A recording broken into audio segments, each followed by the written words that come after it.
Around Dodge City and in the territory on West, there's just one way to handle the killers and the spoilers, and that's with a U.S. Marshal and the smell of Gunsmoke.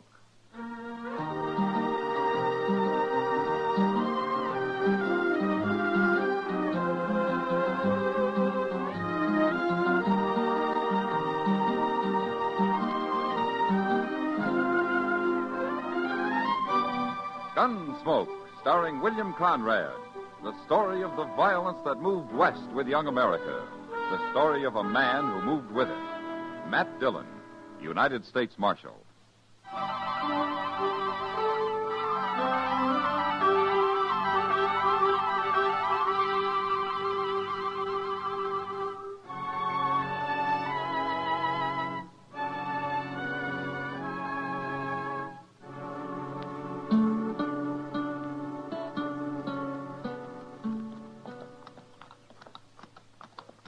Doggone if Dodge ain't growed a heap since I was here. It is very big, Front Street must have 7, 8 saloons. A lot of towns I've seen don't even have that many houses. We are going to stay here? Now, Nina, I told you not to fret yourself. Nobody's going to bother you. Well, look there. The Longhorn Saloon. You know, a man might find whiskey fit to drink in a place like that. Just drop your reins over the rack, Nina. Your old pony ain't about to go nowhere. I will wait right here, Cuff. Here in the dust and heat? Come on, get down off that old horse. You've been riding so long you need to walk around some. All right. Anyway, it's cooler inside. If they got a ladies' parlor, you can sit in there. Well, sit on the porch. Come on.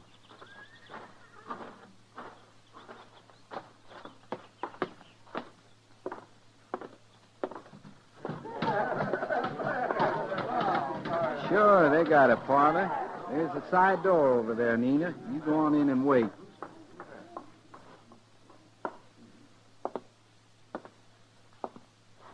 Glass of rye, bartender. Hold that drink, bartender. Maybe you picked the wrong place to drink, mister. That's so? Places down along the river let mixed women come in and sit. I've heard tell. Maybe that's where you better go. Bartender, I ain't got my drink yet. Mister, you don't understand what I said. That bartender ain't going to give you no drink. Maybe he is. No, he ain't. This place don't serve nobody that walks in with no dirty Mexican. All right, hold it. Very well. Hold it. All right, you men, take Lawson out to a horse trough and soak his head for him. The rest of you get about your business. Come on. You busted up what could have been a man-sized fight. Well, fights like that lead to killings.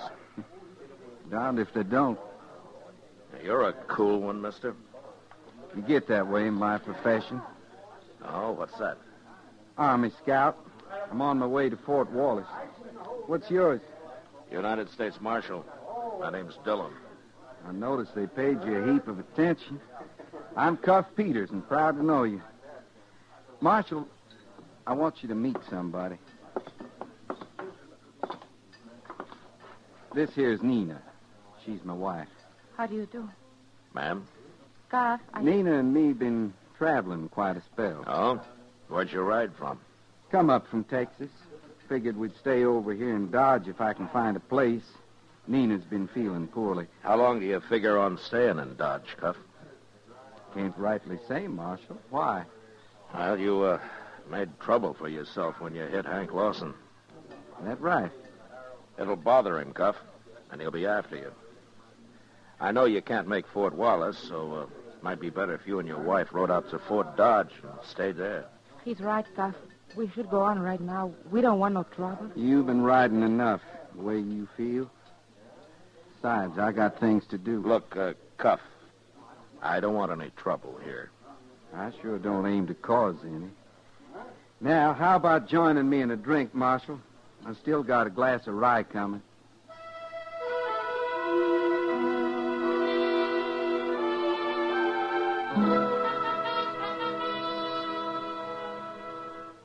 Dodge was real quiet for the next week, except when a drunked-up cowboy tried to burn the town down because he lost at a faro table. I kept an eye on Hank Lawson, but the trouble I'd been expecting between him and Cuff Peters seemed to blow over.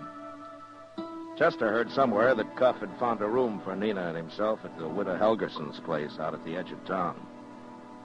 I didn't see Cuff again except once when he drove the widow's buckboard into town, loaded it up with food and supplies, and drove back out. Then one morning while Chester was cleaning up the office, Cuff walked in.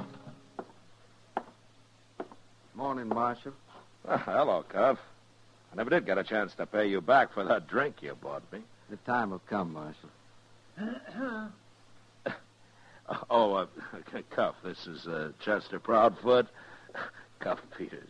Well, sir, I'm that proud, Mr. Peters. Howdy. Mr. Dillon told me how you knocked old Hank Lawson across the bar at the Longhorn. I sure do wish I'd seen that. Chester isn't too fond of Hank. Well, if I'm going to hit him again, I'll let you know. Well, thank you. Marshal, what I come for was to get your help. Oh, what is it, Cuff? Well, I don't know much about doctors and all. And they say you're a good friend to the one in town. Oh, I've known Doc for a long time. What do you need? Well, I'm not ailing, but Nina's feeling real puny. Oh? I think maybe someone should have a look at her. We ain't been married but 5-6 months, and I don't understand much about women folk and their ailments. Chester, run up and get Doc, will you? Yes, sir, Mr. Dillon. You see, Marshal, the thing that bothers me the most is that I got to start out for Fort Wallace right soon. I already stayed here longer than I intended. Well, if your wife's sick, you can't take her with you on a ride like that. That's what I want to know from the doc. Is she too sick to ride? Well, you could leave her here. She could come on later. I'd just pure hate to leave her behind if I didn't have to. Oh, hello, Matt. Where's the patient? Doc, this is Cuff Peters, Doc Adams. How do you do, Mr. Howdy. Mr. Peters wants you to have a look at his wife. I'm ready. My bag's by the door there. Doc, maybe you ought to know before you come with me. My wife's Mexican. Well? The only reason I mention it, some folks here seem to take exception. Oh, for heaven's sake, standing here talking isn't going to help Mrs. Peters any if she's sick, you know. You ready to go, young fella? I'm ready, Doc. Marshal, I want to thank you. Sure, Cuff. Goodbye. So long. See you later, Matt. He's a nice little fella, ain't he, Mr. Dillon? Yeah, he seems to be, Chester. What's he do for a living? He's an Army scout, he says. On his way out to Fort Wallace. I always had in mind that scouts was more tricky. Shucks, he's no more sly than me. Yeah, don't let Cuff fool you, Chester. He's small, but he can take care of himself. Well, one thing, he don't seem to let nothing upset him none. Well, he's worried about his wife, Chester. Plenty.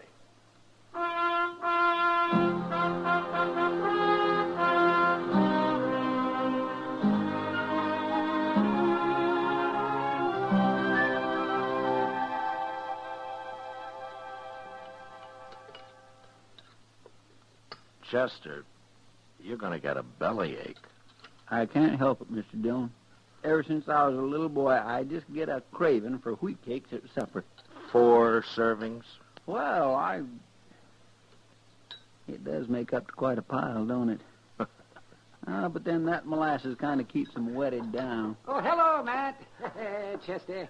Sit down, Oh, Doc. Oh, yeah, thank you. Yeah, you going to eat? No, Matt, no. I ate out at Widow Helgerson's with Cuff and his wife. How is she, Doc? She's resting, ain't she? You know, she's a pretty little thing, Matt. Just as nice and sweet. Yeah, she is. What was wrong with her, Doc? Nothing that won't be right in about 6 more months. Well, that don't make sense, Doc. She's going to have a baby, Chester. She is? Yeah, well, it only took a minute to see that. I guess Cuff meant it when he said he didn't know much about women. Well, I should think a baby be easy enough to tell about. Chester. Oh, yes. Cuff sent a message to you, Matt. He's going on out to Fort Wallace. Says after he reports into the colonel and gets a place ready out there, he'll come back for Mrs. Peters. Now, that's a 10-day ride there and back, Doc. Well, I know, man. A little while. And I don't like Mrs. Peters staying alone here in Dodge. Well, there's nothing to be worried about. She's in good hands here. Yeah, but the widow Huggerson's an old lady, Doc. She wouldn't be much help to Nina. Well, what kind of help would she be needing, Mr. Dillon? More than an old lady could give her. If Hank Lawson finds out that she's alone here.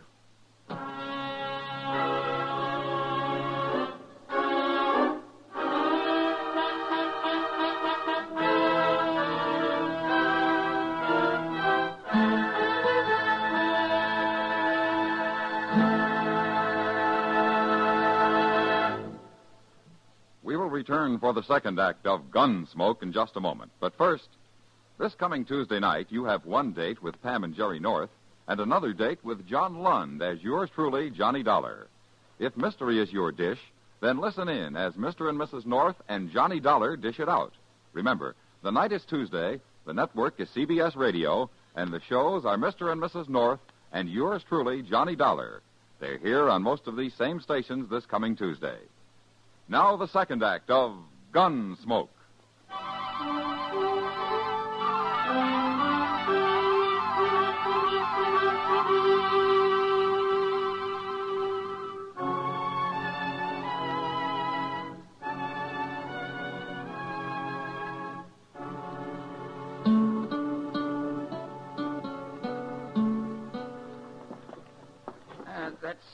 That's about everything, Mrs. Peters. Yes.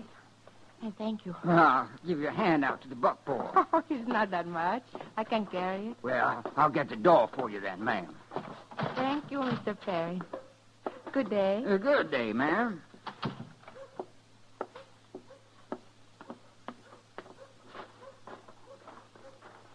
Well, if it ain't Mrs. Peters come to town to do a week's shopping.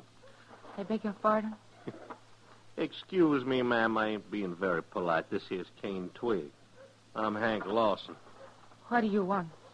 Now, surely you remember me, ma'am. You ought to.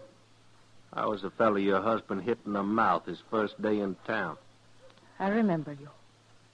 Now let me pass. Well, now, ain't I being a miserable cuss letting you carry all them heavy sacks? See, I help you some. Please. Just put him in the wagon for you. Oh. Oh, that was mighty careless of me. They slipped plumb out of my hands. I hope there was nothing in there to break. Leave me alone, please. Well, now, Mrs. Peters, I don't know why you're upset. You know I wouldn't do nothing to harm a fine lady like you. Besides, your husband might try to give me another lesson in manners, and that scares me real bad.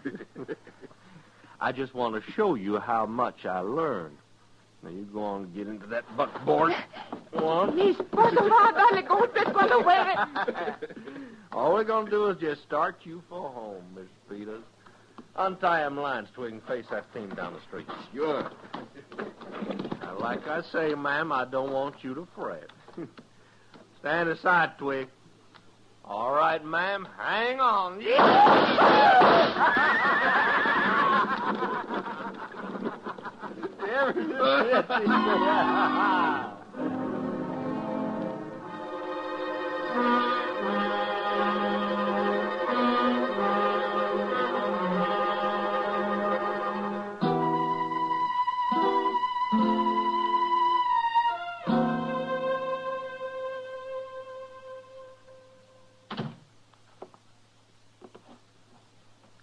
How is she, Doc? She's all right, Matt. She's fine. And the baby? There wasn't anything I could do. Those miserable, filthy Now, beasts. take it easy. Take it easy. What are you talking about, Matt? Those men should be No, horsemen. kid. Matt did all he could. He even roughed them up a little on the way to jail. Oh, And then yesterday morning, the judge fined them and turned them loose. find them. Probably all of $50. Kitty, be sensible. You and your precious law. I'm sick of it. You have to go by it, Kitty, whether it seems right or not. I don't have to do Now, nothing. Kitty, now, don't talk like that. If I was a man, I'd shoot him in the belly. Oh, now, Kitty. Oh, leave me alone, both of you.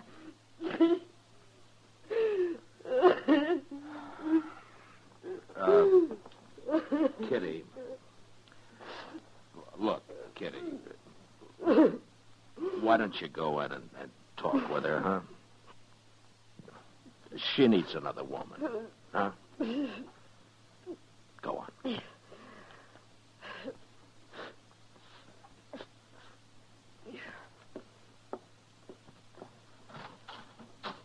Nina, can I come in? Oh, it's terrible, Matt. Yeah. Well, what are you going to do? Now, there's nothing more I can do. Officially. No, guess that's right. Look, Doc, I want you to keep Nina in your office. You can keep an eye on her there. Cuff will be back in a few days. And then you'll tell him? Yeah. Yeah, then I'll tell him.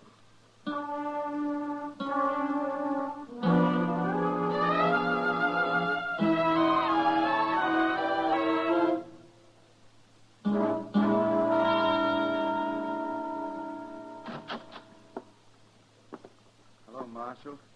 Chester. Oh, Mr. Peters. Cuff? I just got back. Widow Helgeson says there's been an accident. I should come see you.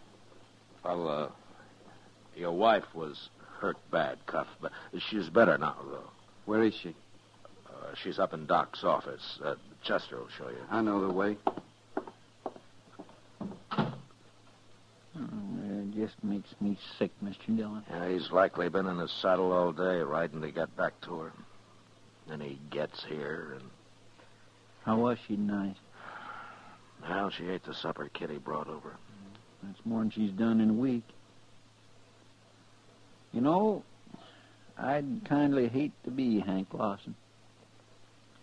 Have you seen him around? Yes, sir. Him and Twig been hanging around the Longhorn. Hank asked me was anybody looking for him. Then he laughed. What'd you say then? Nothing, like you told me. I just walked on out. Yeah, good. What do you figure Cuff will do, Mr. Dillon? I don't know.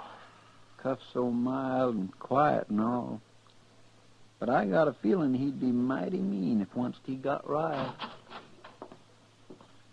I want to thank you, Marshal, for all you and Chester and Doc done for Nina. I'm sorry, Cuff. Now, I wonder if you'd hold my gun for me. Well, what are you going to do? I'm going to look for Hank Lawson, and I'm going to mark him. Mark him good. That way somebody's going to get hurt. That's a fact, Marshal. Look, Cuff, I won't stand for a killing. Now, Nina's well enough to travel. You could start for Fort Wallace. We'd fix a bed and a wagon for you. I'm going to start for Wallace, all right. But not until I've seen Hank Lawson. Well, will you hold my gun? Till you come back for it. Thank you. Oh, Cuff. Yeah? Chester and I were just talking about going up to the Longhorn for a drink. We thought maybe we might walk with you. The company'd be fine, but it's my deal. Sure.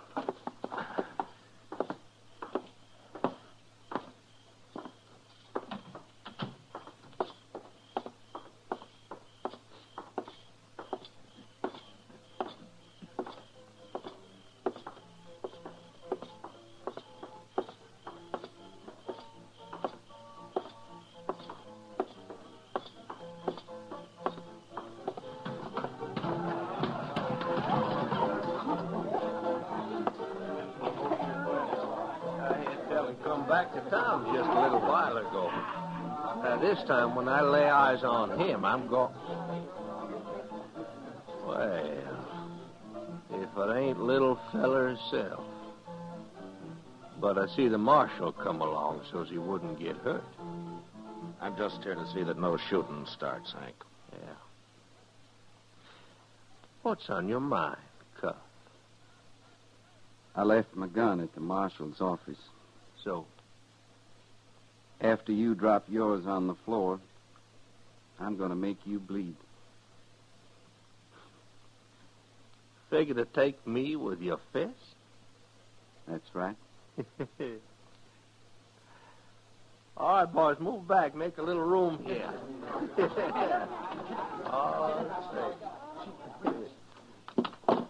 All righty, Cuff. Load my gun down. Chester, just so Hank's friends don't get too excited and maybe want to help him out, move down to the end of the bar. Yes, sir, Mr. Dillon? There'll be no gunplay here, Hank. What's between you and Cuff, you'll settle yourself.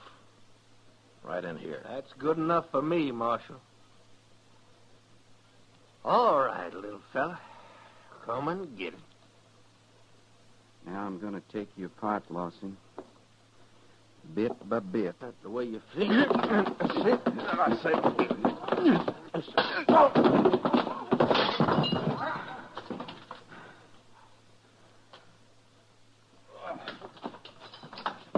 Lucky punch is all that was. Just a lucky punch. That won't...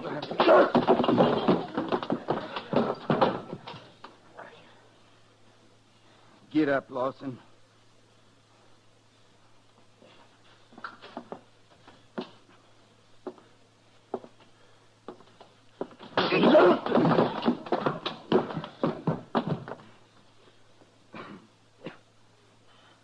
You dirty little pig.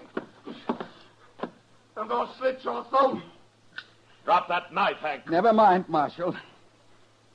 He's going to fight with a knife. I'll fix me one, too. Yeah.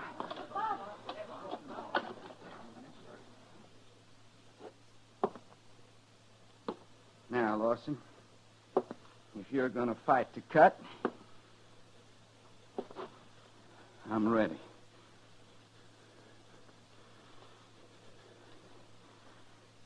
Fight or drop it.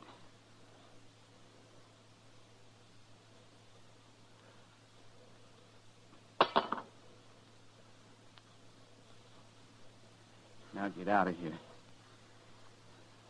Because if I see you again before I leave, I'm going to finish what I started. Oh.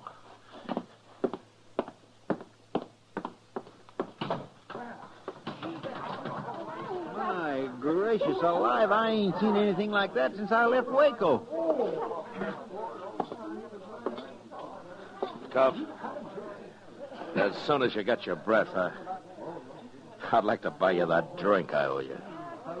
Thank you, Marshal. I figure I could use it. Because my wife and me's got a long ride ahead of us.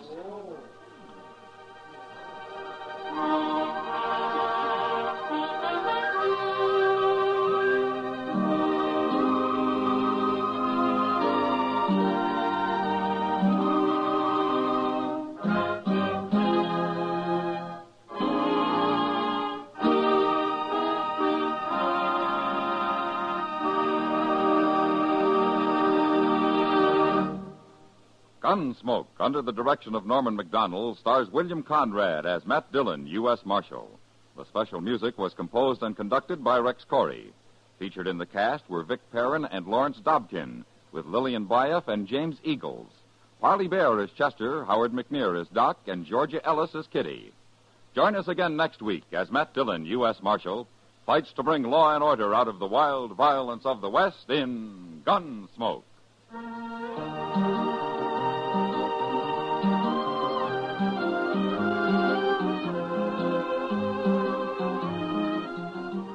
Later tonight on most of these same stations, Herb Schreiner will take your sense of humor in hand and give it a once-over wonderfully on Two for the Money. Hoosier Herb and his droll wit are an irresistible combination for merriment. The quiz part of Two for the Money makes the show that much more interesting to hear. Remember, Two for the Money later tonight. George Walsh speaking. Edgar Bergen and Charlie McCarthy open fire on your funny bone Sunday nights on the CBS Radio Network.